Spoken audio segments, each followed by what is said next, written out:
Good morning, good afternoon, and good evening one final time, and welcome once again inside the International Space Station Flight Control Room here at the Johnson Space Center in Houston, Texas. And we are here now for our hatch opening coverage and the culmination of the journey of the Soyuz MS-18 spacecraft, delivering 3 new crew members to the International Space Station. As we speak, these 3 new crew members, Oleg, Novitskiy, Pyotr, Dubrov, and Mark Vande Hei, are inside their Soyuz spacecraft, docked to the International Space Station, and getting ready to open up the hatches. The 3 are getting out of their Sokol launch and entry suits, which you can see them posed here in this image. They've been wearing those since about 2 hours prior to launch and are just now making their way out. They lifted off just about 4 hours, 48 minutes, and 30 seconds ago, and have already made their way all the way to the space station. That liftoff came right on time at 2:42 a.m. Central Time here in Houston, 12:42 p.m. over in Baikonur. The exact launch time was marked at 7:42 and 40.49 seconds GMT. All 3 stages of the Soyuz 2.1A booster performed flawlessly, delivering the Soyuz spacecraft into its intended orbit, backdropped by some impeccable weather there down in Baikonur. So after the successful ascent and the successful on-orbit activation, the Soyuz spacecraft began its fast track, eventually docking with the Rassvet module, also known as MRM-1, with that initial contact coming at 11:05 and 3 seconds GMT, or 6:05 a.m. here in Houston, as the station and Soyuz were flying just 262 statute miles over northern China. This was just the 3rd time we've done this fast track orbit to the International Space Station, accomplishing this in just 2 orbits of planet Earth, so arriving in just a little under 3.5 hours from launch. And now we are standing by and waiting for the crew to make their way out of the capsule on board the International Space Station to join the crew of Expedition 64. And as mentioned at the top, this is the crew on board the Soyuz. Mark Vande Hei, a NASA astronaut making his 2nd trip to the space station, his 2nd long-duration mission. Oleg Novitskiy, the Soyuz commander for today, who led the crew throughout their flight, making his 3rd trip to the orbiting laboratory. And then Pyotr Dubrov is the first-timer. He's the rookie on the flight today, making his 1st trip into space and getting ready to cross into the space station for the very first time. And again, they are going to join the crew of Expedition 64. 7 strong, about to be 10 for a couple of days during this handover. They are led right now by Sergey Ryzhikov. He's right there in the middle. Joining him also on board, a Russian cosmonaut, all the way on the right there, Sergey Kud-Sverchkov. And then they flew up to the station in a Soyuz alongside NASA's Kate Rubins, all the way on the left. And they're joined by the crew of the SpaceX Crew 1 mission, Victor Glover, Soichi, Noguchi, Mike Hopkins, and Shannon Walker. And this crew's all been together since fall of 2020. Both of these crews are getting ready to come home. First up will be the Soyuz carrying Sergey, and Kate coming home just next week. For now, though, we are standing by until we get ready to open up these hatches. We're expecting the hatches to be opened right around 8 a.m. Central Time, right around 1300 GMT, so in just about 26 minutes from now. Unfortunately, we are in a period of what we call LOS, loss of signal, so we don't currently have communication for video and comm with the International Space Station. This does happen periodically throughout. We are getting some communication still through Russian ground stations as they continue to converse with the crew on board the Soyuz spacecraft. They've been as we said, getting out of those Sokol launch and entry suits, making the change into flight suits, and then stepping through a series of leak checks, getting ready to open up the hatches. They first have to equalize the pressure on the Soyuz and the station before those hatches can get opened, it's a methodical process that takes some time. We'll take a couple of pauses just to ensure that we have a very tight seal, no leaks, before these hatches get opened. All of this was put into work following that successful docking, which was followed by the retraction of the docking probe and the engaging of hooks on the Soyuz and the MRM-1, the Rassvet docking module. After that, they were able to successfully transition the Soyuz over to station power, also connecting a data connection, allowing commands to be sent through station systems to the Soyuz spacecraft itself. So with all that out of the way, we're just standing by for this hatch opening. Once they get the hatches open, we'll see the crew make their way on board, and we're expecting a brief welcome ceremony led by flight controllers in Mission Control Moscow, where we're looking at a live balcony camera right now. The crew already received congratulatory words from Roscosmos and Kazakh officials back in Baikonur following their successful docking, including some kind words from the Kazakh Prime Minister. A lot of them making special note of how this took place just days before the 60th anniversary of Yuri Gagarin's first flight, that occurring on April 12th, 1961. This April 12th will mark 60 years since the first human being went into space, and now 60 years later, we're about to watch 10 people on board the largest spacecraft ever designed, ever flown, made possible by nations around the world working together instead of competing, and doing what we're only able to do when we work together. So we do have a bit of a gap in time before we'll start hearing and seeing the crew. So in the meantime, we would like to jump back in and take some more of your Ask NASA questions. Everybody's been sending in a lot over the last couple of hours, and we appreciate it. And if you have a question, jump on over to Twitter, use the hashtag AskNASA, and we'll try to get through as many of them as we can right now.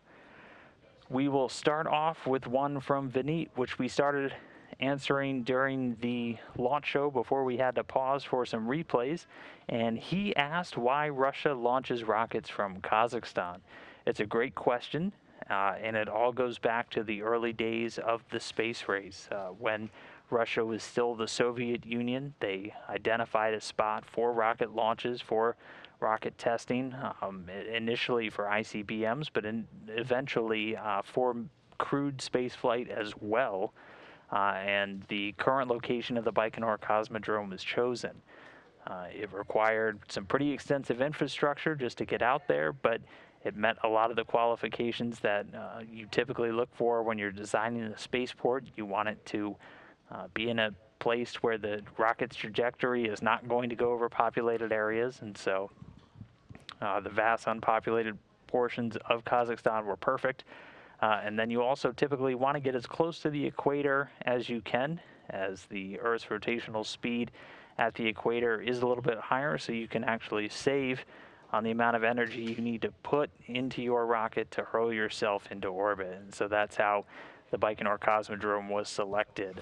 Since the Soviet Union dissolved, the nation of Kazakhstan still leases the Baikonur Cosmodrome to Roscosmos, and they continue to do all of their crewed launches from there, as well as launching Proton rockets and other commercial payloads from Kazakhstan also.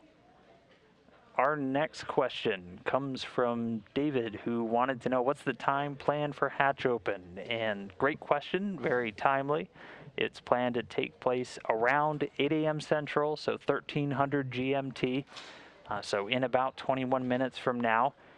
It's always a bit of a fluid time, as it can take a couple of minutes extra sometimes to get the pressures equalized between the Soyuz spacecraft and the space station itself. So it's a soft 8 a.m. Central, 1300 GMT, but that is the target time for right now. Our next question came from Kevin, who said, from Lewis, age 10, what sort of things could cause an abort?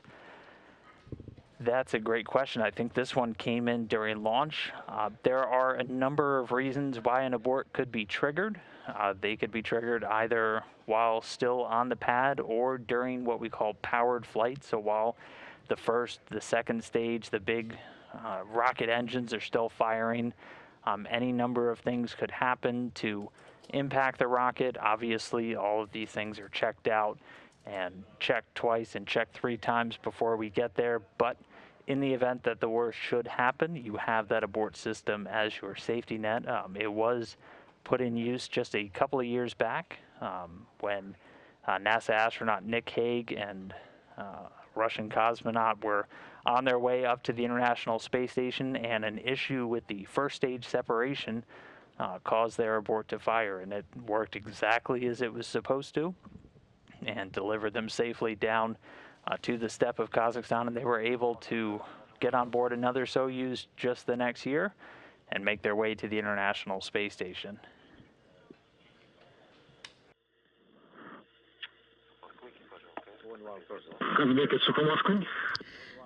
Kazbeki, this is Moscow. Go ahead. We had a break in comm. Yes, we copy at 15:38. 15-minute measurement is 725 for the pressure. No changes. Pyotr already started doffing his suit and changing. Copy.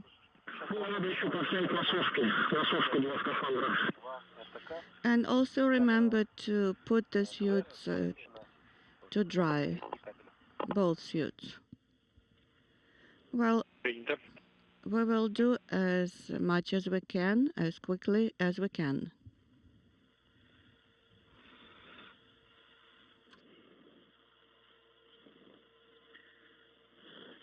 And getting a short burst of communication through Russian ground stations there.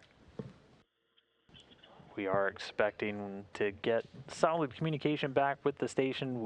Looks like we have a short bit of video as we get some signal back.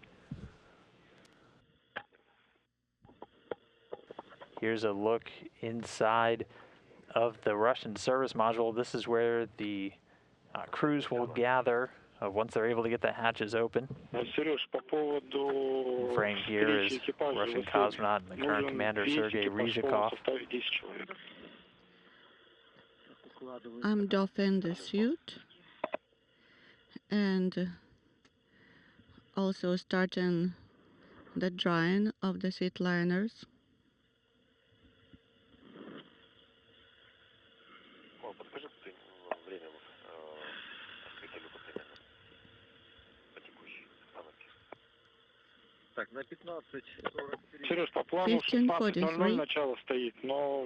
The pressure per vacuum gauge is 725, no changes. We copy, no changes in pressure.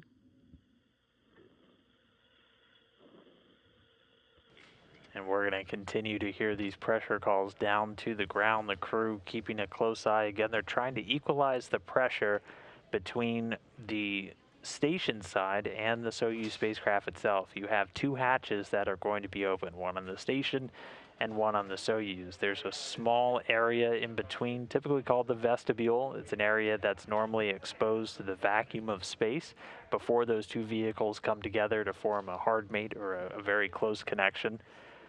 And they have to first, obviously, make sure that area is pressurized and ready for everything to get opened. And they conduct leak checks just to make sure that we're not going to open up a hatch when there is a leak to the outside. And so all of that, it's a very slow, methodical process. You often have to wait for temperatures to stabilize. Moscow, how do you copy?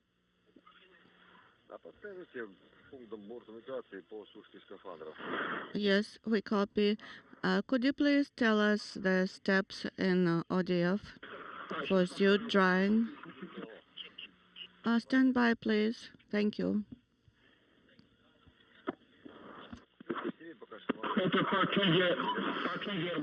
This is orbital flight book. Copy. Orbital flight.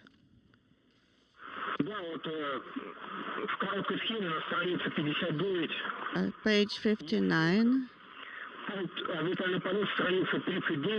and page 39 actually.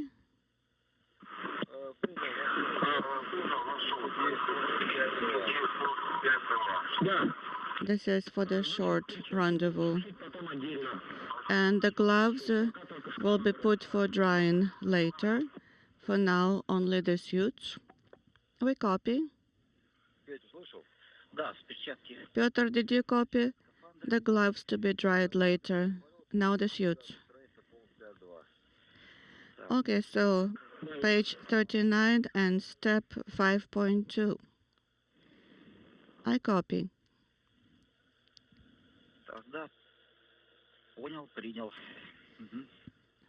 And understood. So first you put your own suit for drying, and then Mark's suit. Will do.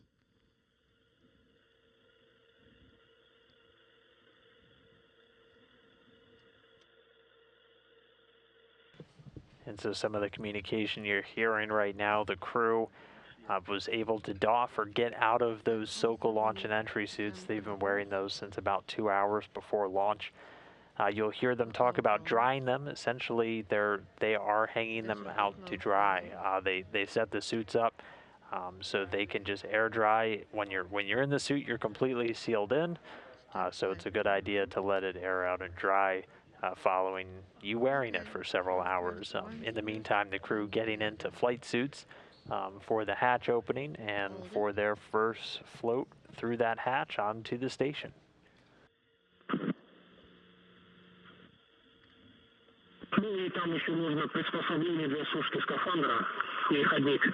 You have a special adapter for suit drying, which you may use.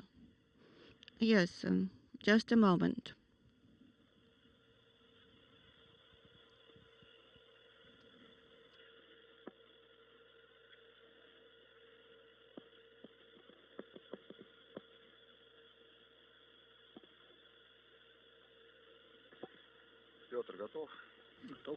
Pyotr, are you ready? Yes, I'm ready.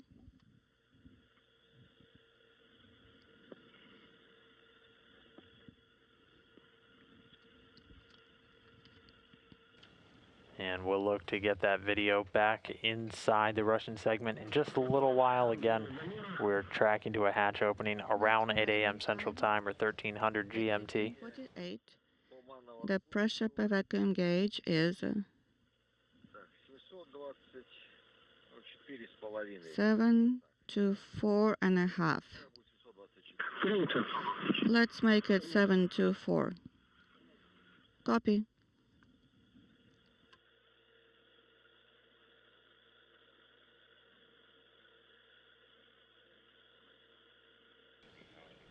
And then anytime you hear the crew calling out numbers, so you just heard 724 there, they're giving out pressure readings in millimeters of mercury. That's just one of the ways you can measure pressure inside of a vessel. Anybody familiar with imperial may be more familiar with PSI or pounds per square inch, but the millimeters of mercury, one of the more common ones used on board the station. And you have the ODF book open, yes?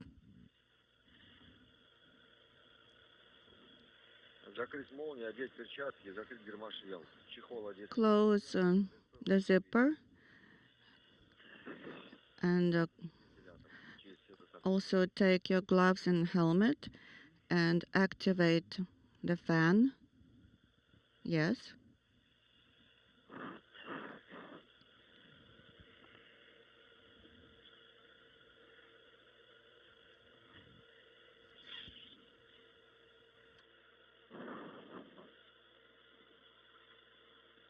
All right, well, while we wait for the crew to continue through these pressure checks and get closer to opening up that hatch, we'll sneak in just a couple more Ask NASA questions. The gloves, we also put them on to dry, but they will have some additional drying later. That is correct. We have this activity scheduled separately later in Form 24 for glove drying. So I'll put gloves here to make them ready. But actually I can put them on right now. Put them on right here.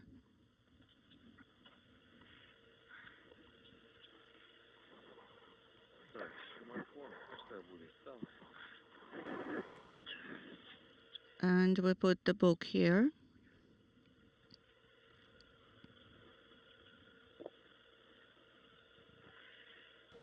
And again, the crew just getting out of their suits, setting them up to dry. And you found the indicator? We found it in the container. Very good.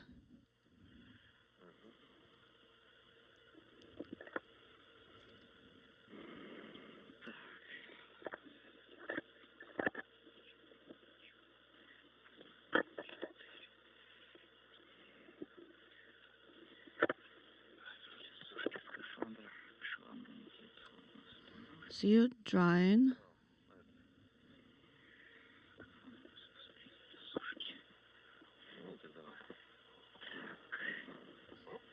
I see it.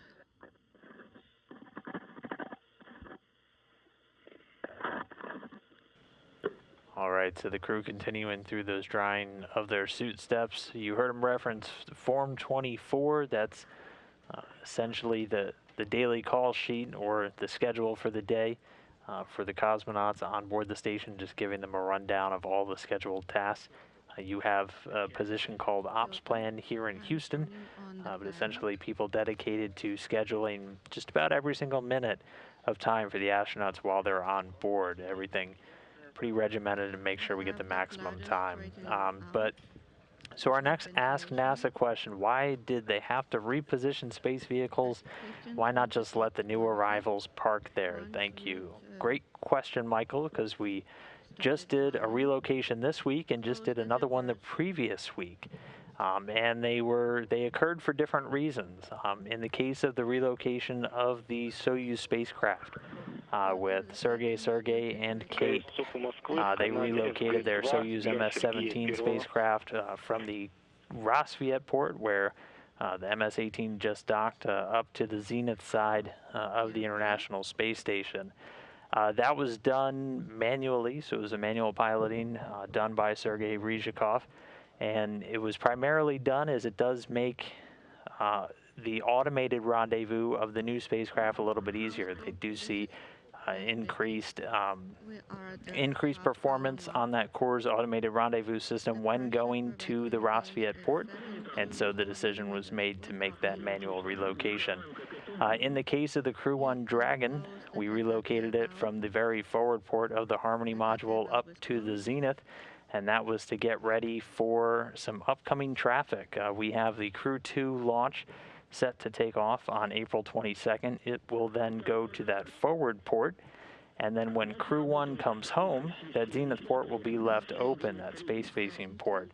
And that's going to be important because the next SpaceX cargo flight, CRS-22, is bringing up some new solar arrays for the International Space Station, and the station's robotic arm can only reach and extract them from the trunk if it's in that space-facing port. So we either had to relocate the Crew 1 Dragon and then dock Crew 2 to the front, or relocate the Crew 2 Dragon after they already arrived there. So the decision was made to do the first ever relocation of the Crew 1 Dragon. It was done automatically, flown by the spacecraft, with the crew sending a couple of commands to progress through the different steps, and they were able to successfully redock just about 30 minutes and change from undocking to redocking earlier this week.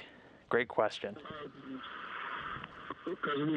And we're getting some live views now. This is a camera right inside of the Rassvet module. It looks like the pressure was slightly higher. So in the dead center of your screen, you're looking at the hatch on the station side, and it looks like a cone because you're looking at the inside part of that docking cone. If you were watching the docking coverage, it was a very large metallic cone that you saw the Soyuz aiming straight for. This is the interior part of that cone. So once the pressure is equalized between the two, the station crew will work to open up the hatch on the station side. So this one will swing inward, and then we'll see the very top of the Soyuz spacecraft. And then on board the Soyuz, Oleg Novitskiy will work to get that hatch open. Again, we're hoping to get that in about 5 minutes. It might be a little bit longer as they continue to work to equalize pressures and get ready to open up the hatch. Start working for page 70, step 793. Page 70, step 793. Pressure equalization. S5 command, then S6 in 1 minute.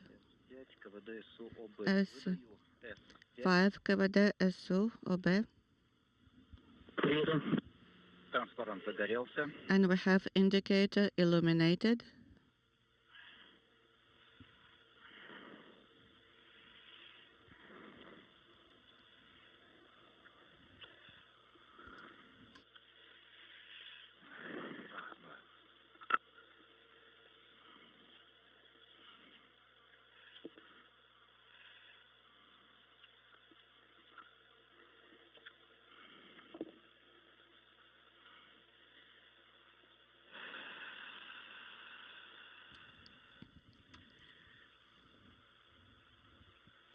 All right, while things are quiet, we'll do a few more Ask NASA questions. This one from Gabe just says, I love these live hashtag Ask NASA questions during launch. Thanks, Gabe. We love you too. Next up from CrazyMex3, how was the space station built? That's a great question.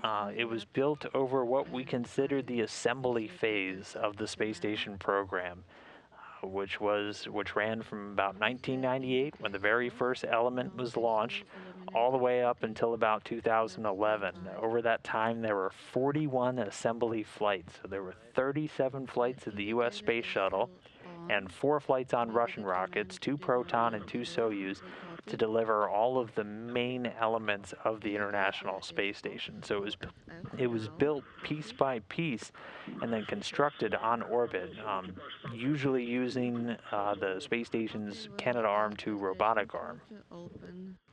Since that time, though, we have continued to add onto the space station a number of new modules, like the Bigelow Expandable Activity Module, the beam, new docking adapters, new Bartolomeo external platform from the European Space Agency, and the NanoRacks Bishop airlock have been brought up in the trunk of the SpaceX Dragon vehicle. And we do anticipate more modules in the future. A new Russian laboratory module is bound to take the place of the Pirs docking compartment. And in the not too distant future, we'll be looking forward to the first ever commercial module to take a port on the International Space Station itself, offering an entire module to continue utilizing the station for the development of commercialization of low Earth orbit, really unlocking a new economy in outer space. Mark's speech is inaudible.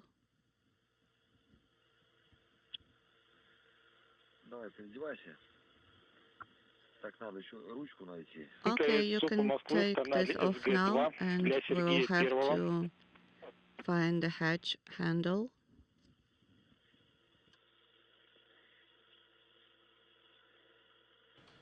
And we can hear the crew, they're just about finishing up getting their suits situated. They'll find a handle that gets attached to actually open up the hatch once we get there.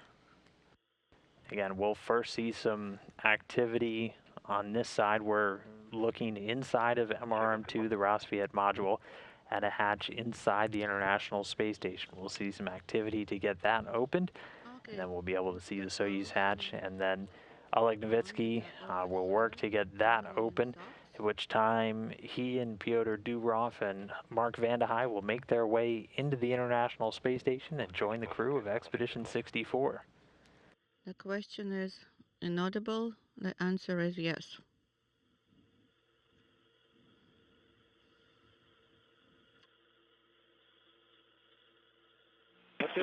Как меня слышно? Слышно хорошо. Давай пока сюда я полезу. Okay, put it here for now, under here. Вот, сейчас хорошо слышу. Ребята, извините, у меня что-то с гарнитурой. У нас есть одна просьба. Во-первых, камеру в МИМе-1 нужно немножко отъехать назад. Принято, сделаем.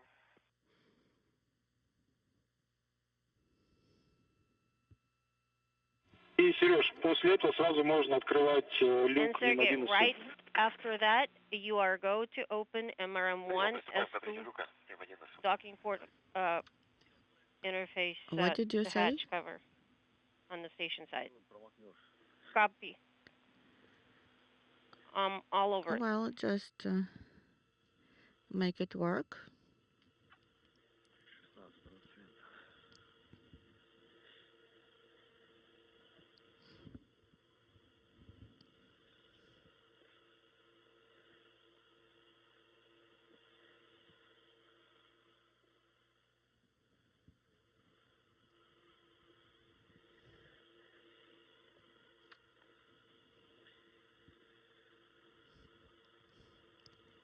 Maybe use the tape.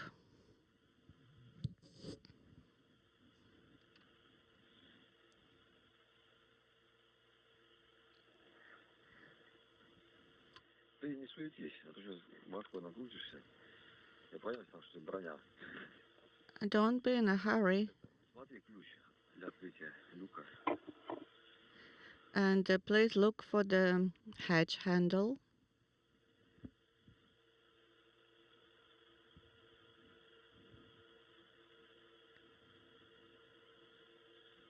And there we see the Expedition 64 commander, Sergey Ryzhikov, moving inside of the Rassvet module.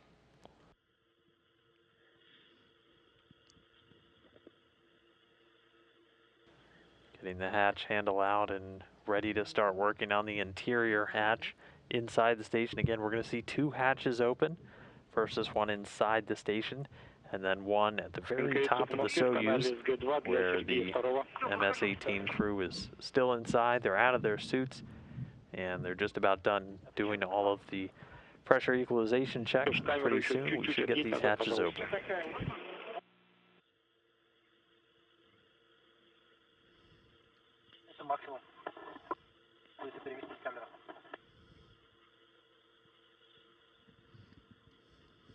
Хорошо, ладно, тогда оставляем так.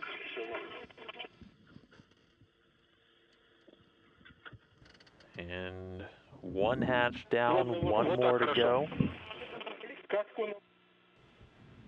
And so with that hatch open, you can see the metal part of the docking cone. And we're now going to be looking straight at the very top of the Soyuz. So this is what was exposed to outer space just hours ago.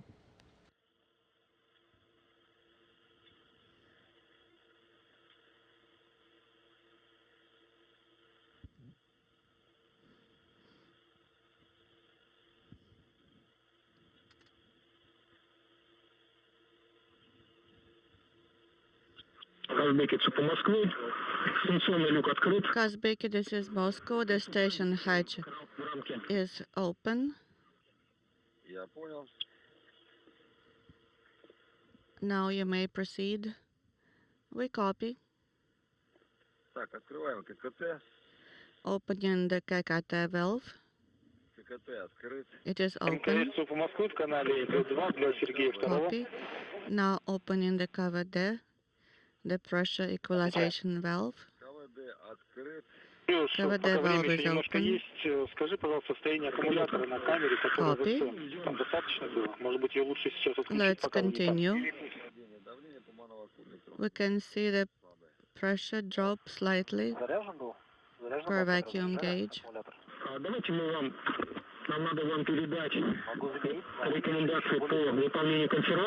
We have to voice up some recommendations to you.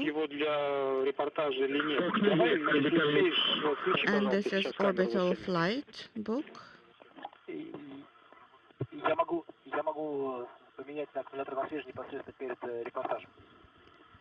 Recommendations for Soyuz deactivation.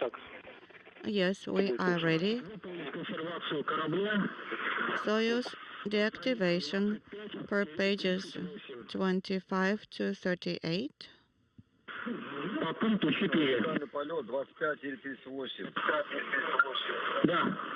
25 and 38 pages and step 4. Yes, step 4.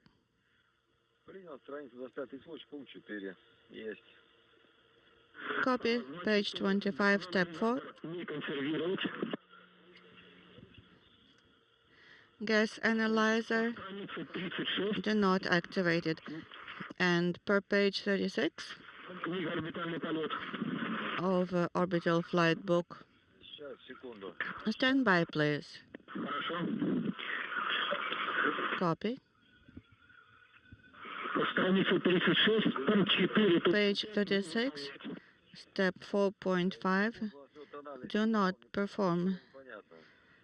Stand by, please.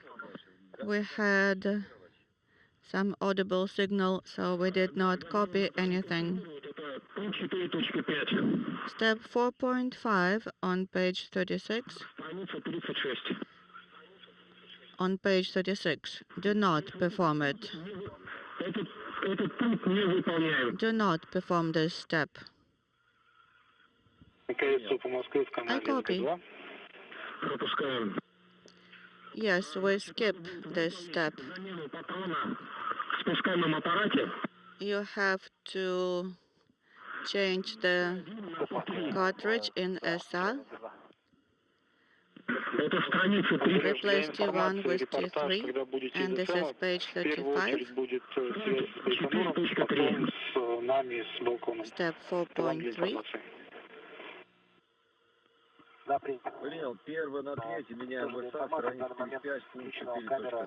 Replace number 1 cartridge with number 3. I copy. And also you have to take Abort 2M filter in an orange bag. You have to transfer it from MRM1. And I can give you a barcode 000 710 81 and the English letter R. 0006181R. 7108. 1R. Okay, 71081. And again, at this moment, the hatch on the station side is open. We're just waiting for some final pressure equalization before we can get the hatch open on the Soyuz side. All that really means is we're trying to get the pressure inside the station and inside the Soyuz as close as possible. A pressure too high inside the Soyuz could make opening the hatch pretty difficult, and a pressure too high on the side of the station could make that hatch open a little bit too quickly. So we just want to make sure it's as equal as possible, just to facilitate a nice safe opening of that hatch. And then we'll see these 3 new crew members make their way onto the International Space Station, join Expedition 64. And also, in case of fire, you have to stop the fan and do not install BO2 unit.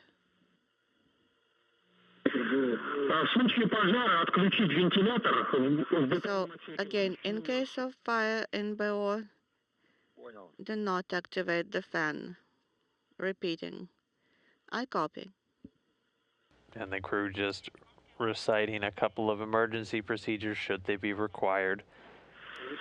But for now, they're just continuing with the normal leak checks, or with the normal pressure equalization. Please report the pressure status. Did it stop dropping? Yes. We now have 748 millimeters per vacuum gauge. Copy. And so far the pressure remains stable. Copy. It needs to remain stable for 2 minutes, and then we may proceed. We copy, but we still see a small pressure drop. So let us stand by for a little longer. Copy.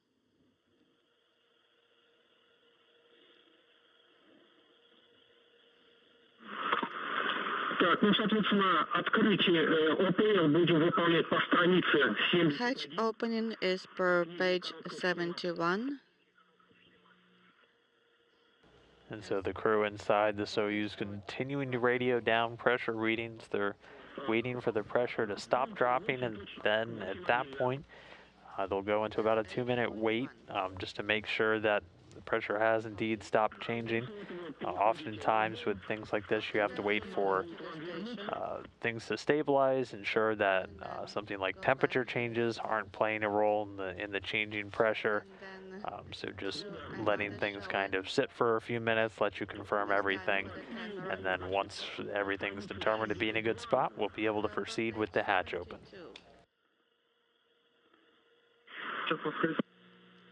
Repeat, please. To page 72.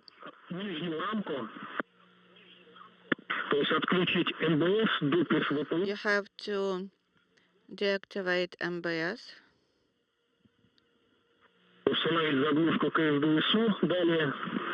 КВД-СУ.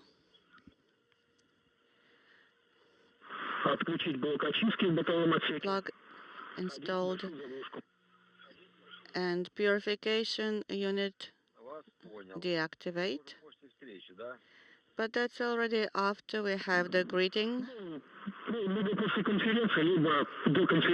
Well, you can do it before the conference or after the conference. Okay, copy.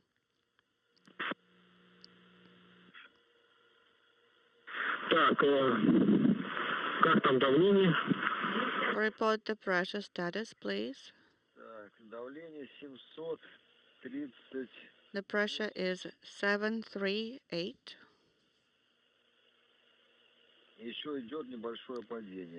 And we still have a slight dropping of the pressure.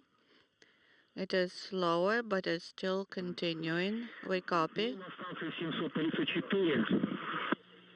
And in MRM, the pressure is 734. We copy.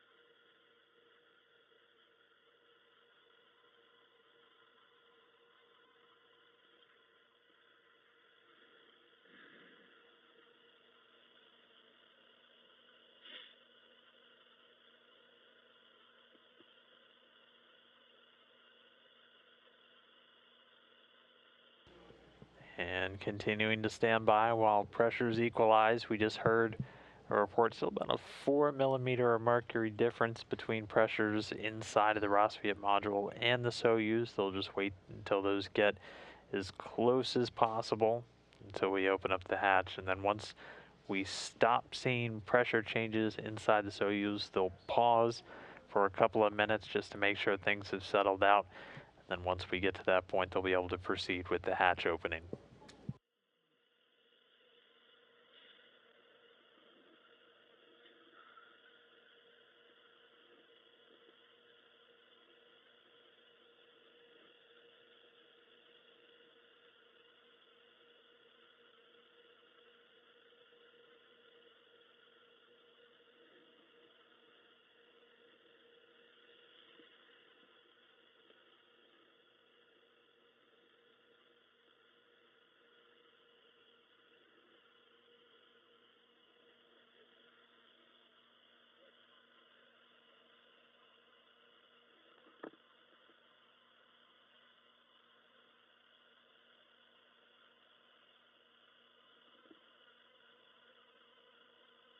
All right, while we wait for these pressures to continue to equalize, let's knock out at least one more Ask NASA question. This one came from Lily, who wanted to know, why is there sometimes a condensation trail and sometimes not? Assuming Lily was referring to launch, and that's a great question. The condensation trail, so what looks kind of like white smoke that you see as a rocket goes uphill, is due to a couple of factors, and you really will only see it in the lower parts of the Earth's atmosphere where there's still enough ambient moisture and things like that to interact with the rocket exhaust to create that contrail, that condensation trail. And then you'll see different amounts from different rocket types. Vehicles like the Soyuz use a fuel called RP1, or a very highly reformed version of kerosene. And kerosene is a hydrocarbon, so that just means it's a molecule made up of carbon and hydrogen atoms. And when that combines with the liquid oxygen oxidizer, you get water. And you also get some other things like carbon dioxide. And then water, obviously, once that is exposed to a high temperature, becomes water vapor and becomes those contrails. If you ever saw a space shuttle launch, the space shuttle main engines only used, or rather they used liquid hydrogen and liquid oxygen for the fuel and oxidizer. And when you combine those two, your byproduct is water. And so you would get very large contrails or very large condensation trails that would sometimes form their own clouds in the aftermath of a shuttle ascent. And so that's why you see it. And then once you get high enough in the atmosphere, you no longer have that atmospheric pressure, or that physical atmosphere for the rocket engine to interact with. And that's why you'll no longer see the contrail. What you will see, though, as a rocket gets higher and higher, is the flame part will almost appear to get bigger and bigger. And that's because there's less pressure pushing in on that flame as you get higher and higher in our altitude. And then once you're actually in outer space, there's no pressure. You're in a vacuum. And so that exhaust can appear much larger. Very good question, Lily. The vestibule pressure valve. Copy that. KKT valve is closed. So we can open the hatch now per ODF. And the KVD valve is closed. Yes, the pressure equalization valve is also closed. So get ready for hatch opening.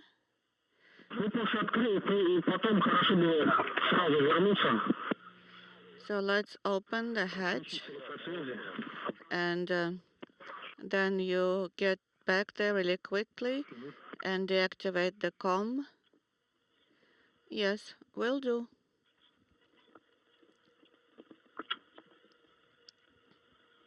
All right, sounding like we have our pressures where we want them. Standing by now for hatch open.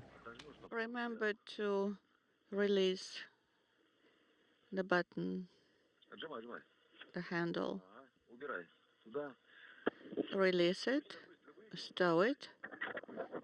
So we are going to enter and then quickly come back into the... And we see the motion. Moscow, this is Kazbeki. How do you read us? Yes, we read you. We can see the hatch moving. Yes, we are coming out. Copy that. Proceed, please. Ребят, просьба потом не затягивать репортажи, потому что у нас время ограничено, и потом быстренько нужно в СМ переходить. And there we see hatch open. Hatch coming open at 8:20 a.m. Central Time, 13:20 GMT.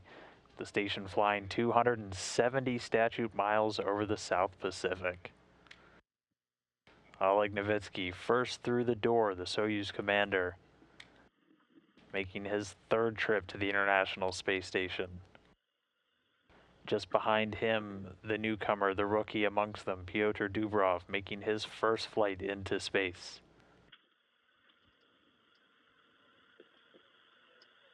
And then last but certainly not least, we'll get it there, we see Mark Vande Hei making his second flight, his second long-duration stay on board the International Space Station.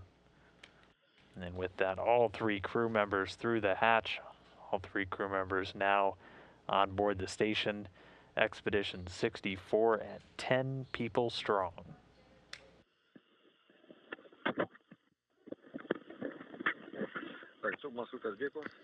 Moscow, this is Kazbeki. Yes, go ahead.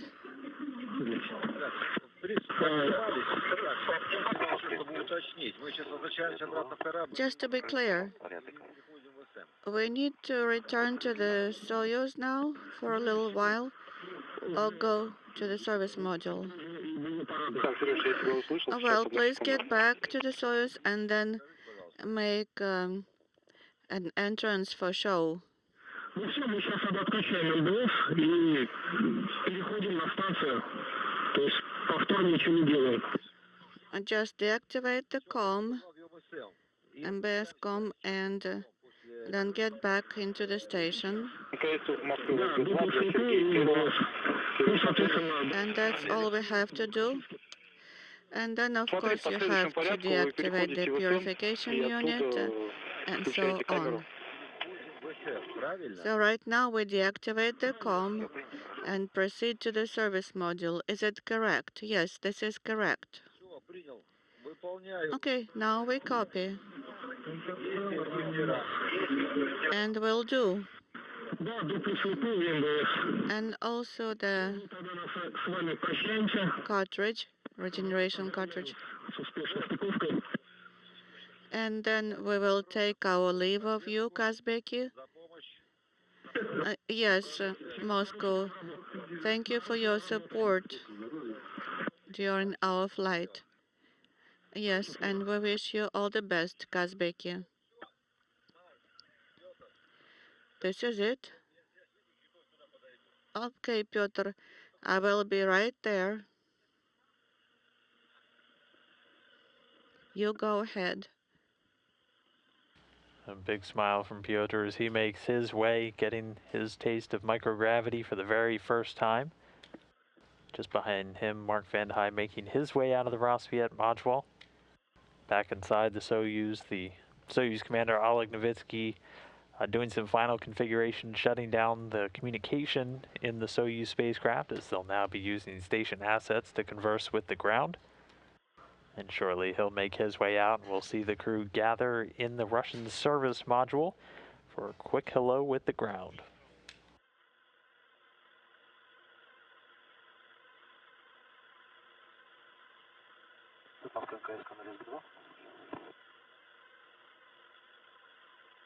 Связи ВСГ-2.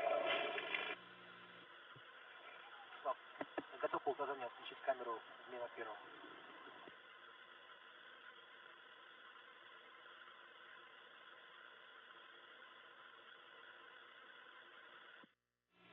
Сергей, давай отключать камеру. Принято, отключай камеру смена первого.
And we do have just a short handover period, so we'll get our video communication back with the International Space Station shortly.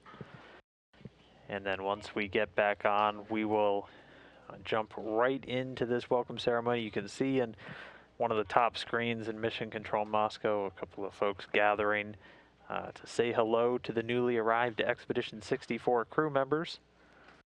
So we will stick around for a few more minutes, get into our welcome ceremony, and formally welcome these 3 new crew members of Expedition 64.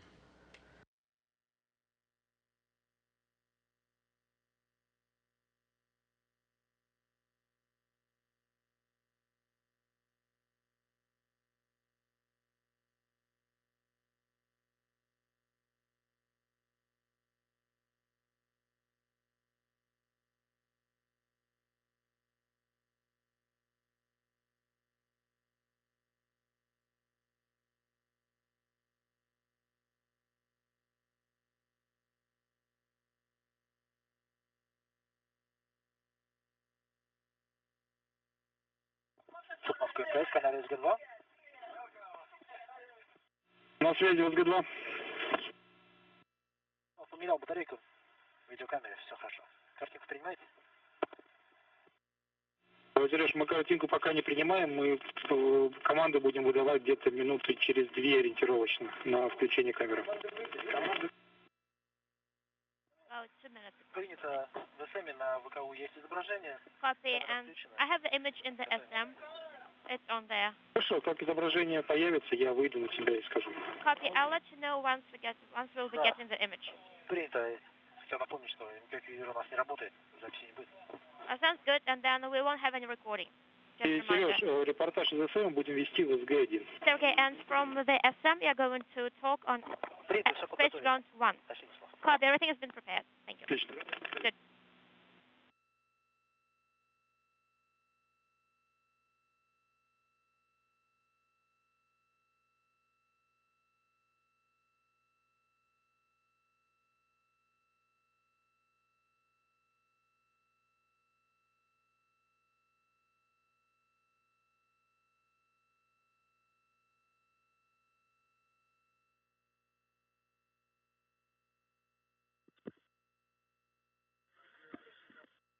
Москвы, экипаж МКС, канал СГ-1. Moscow Station, Space Ground 1. Связи СГ-1. Moscow Station, Space to Ground 1. We are ready. We Standing are by. ready. We're waiting for the KU band. Yes, we're standing by. And so it sounds like the crew is gathered and the people on the ground in Mission Control Moscow are standing by. We're just waiting for, you heard it called KU band, that's the high data rate that we use to get live video down from the station, and it does look like it's coming back right about now.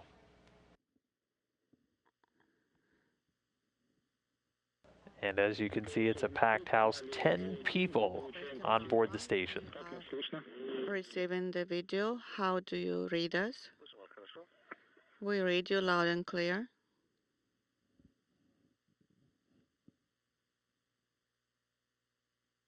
Ребят, у нас пропала картинка, проверьте, как... We lost the video. Please check your cable feed.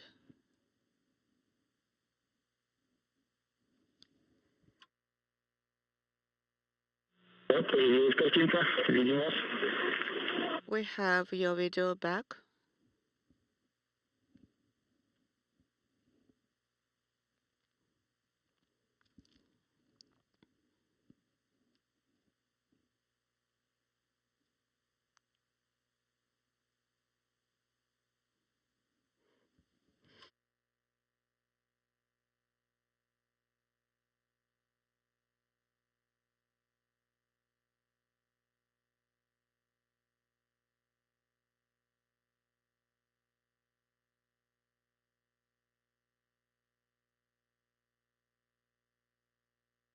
Мы готовы. We are ready, Moscow.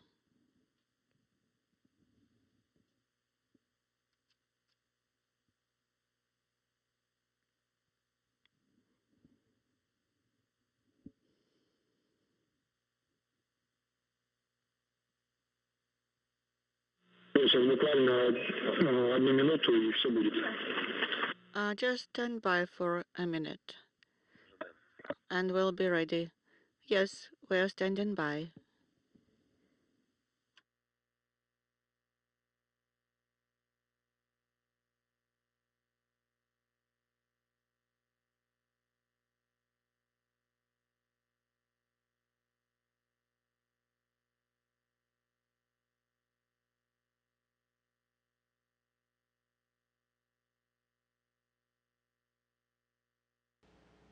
Sergey Kud-Sverchkov giving us a little bit better view. Get a great shot of all 10 crew members on board the station.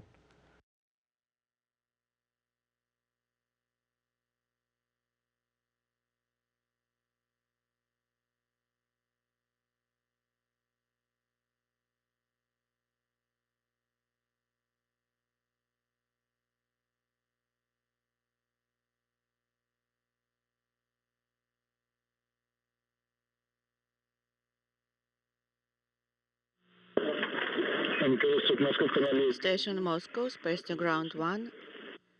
How do you read me? Read you loud and clear. Could you try talking to Baikonur, please? Because it looks like everything is patched in. Baikonur, this is ISS. Байконур МКС в канале СГ-1. Baikonur, this is ISS on space to ground 1.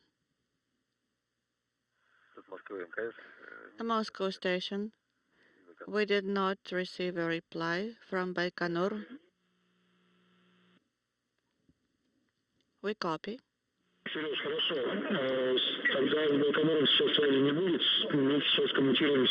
Okay, then we will not include Baikonur. We will just patch it to here. We copy. Hello? МКС нас слышит. Station, do you read us? Да, слышим, передаю Олегу. Yes, we read you. Oleg will be speaking. Алло, Олег, ты нас слышишь? Oleg, do you read us? Ура, слышим. Папа, привет. Father, it's me. Привет, привет. Hello. Hello to you.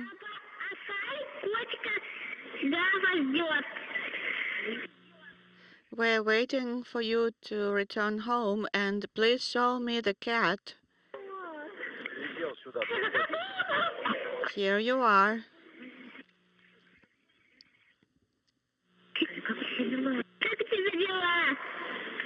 Are you doing all right?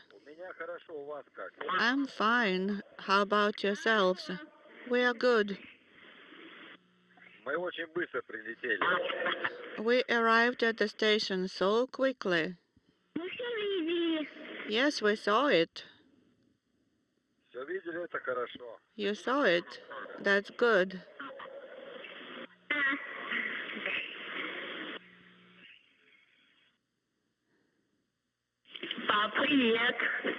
And now give the phone to your mother. Yes.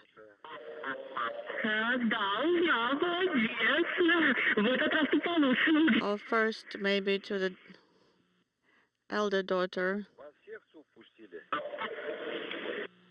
Did they let everybody into MCC Moscow? Yes, because we are a family.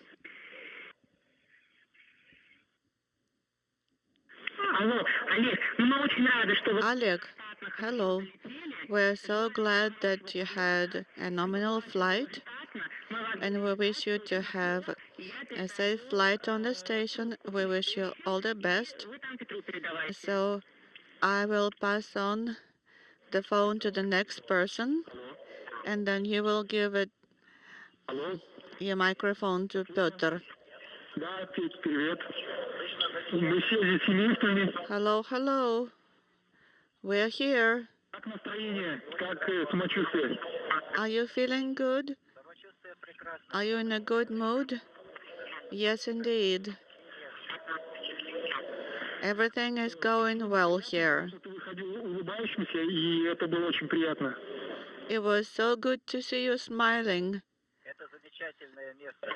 as you were getting out of the Soyuz hatch. Well, it's a great event.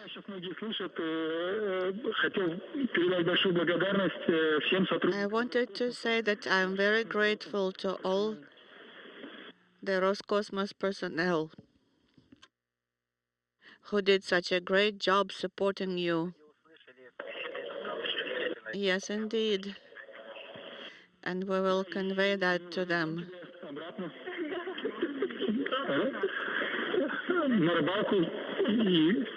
And when you come back, we'll go fishing. Yes, I'm looking forward to that. Next. Hello, Pyotr.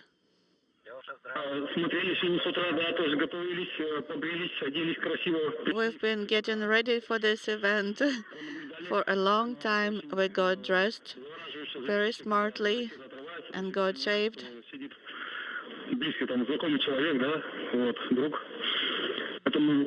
And of course, we were concerned about you because people so close to us were flying in space. And of course, we are looking forward to you telling us all your impressions from your first flight. Otherwise, you're going to stay on the station until you write a full report.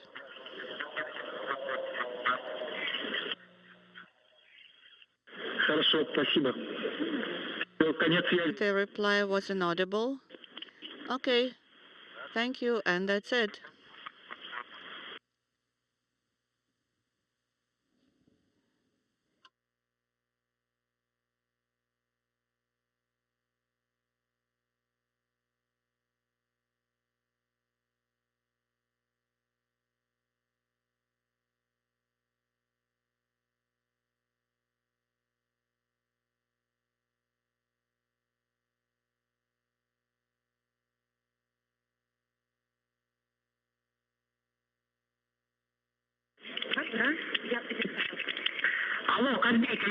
Hello, Kazbeki, we're back.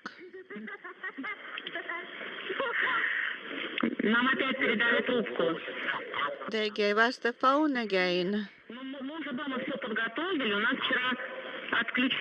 And everything is ready at home, but we did not have any water supply at home, but we still managed to prepare some good food.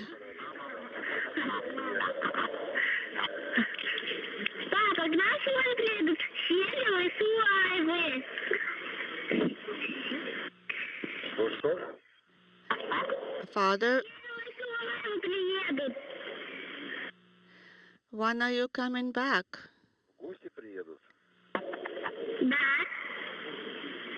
And also, when are you going to have some guests on the station? Did you say guests? Yes.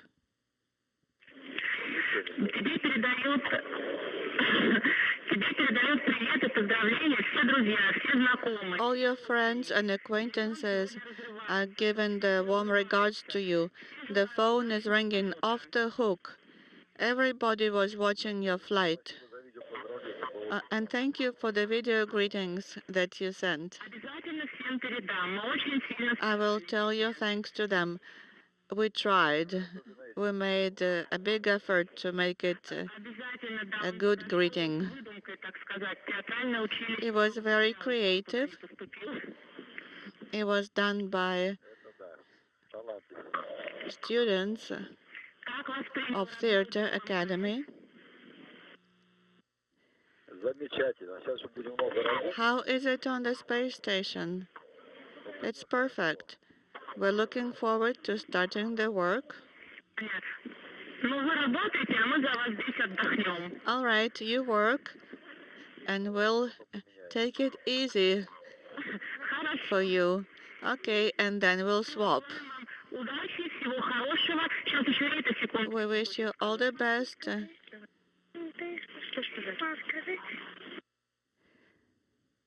And also, one more thing.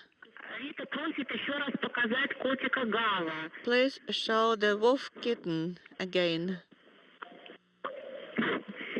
Rita is asking for it. Вот. There he goes.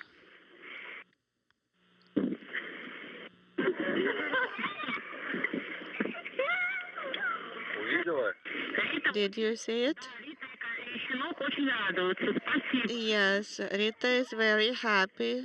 Все, теперь будем ждать от тебя звонка, когда у тебя будет... And we'll be looking forward to you calling us Будем ждать звонка. from the space station. You can call Rita and the little puppy, the toy puppy. Все, удачи вам, всего доброго, ждем. Good luck to you. We're looking forward to the next call from you. Yes, indeed.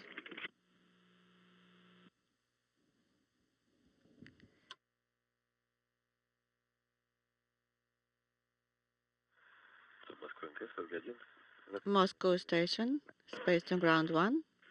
На связи Kud-Sverchkov, да, Сергей, заканчиваем конференцию. Ребята, очень рады слышать вас. So we can conclude the conference and thank you. It went very well and all the best to you.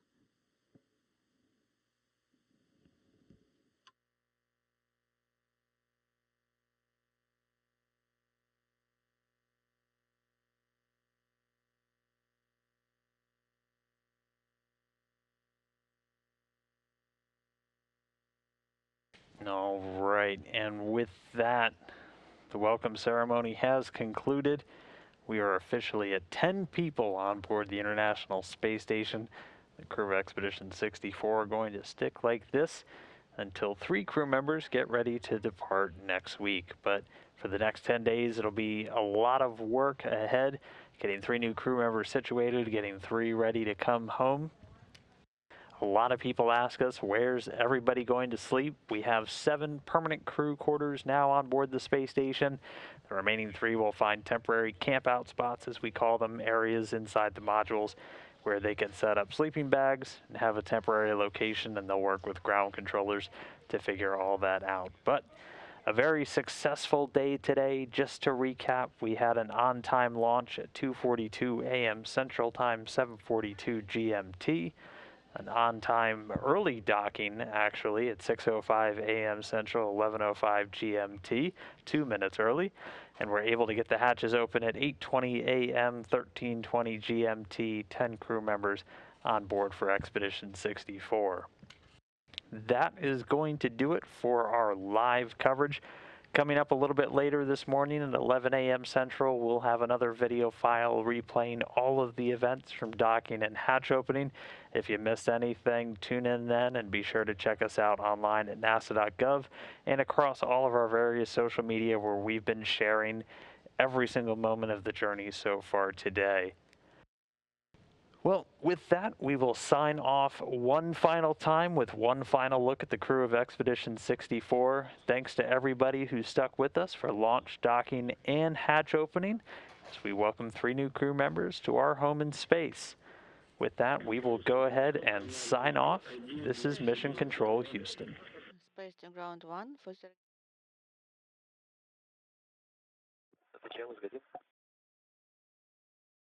Сереж, у нас есть рекомендация. После обеда экипажа нужно систему воздух перевести в 3-й режим на БВК 1-2. Цикл СОИ 20 минут.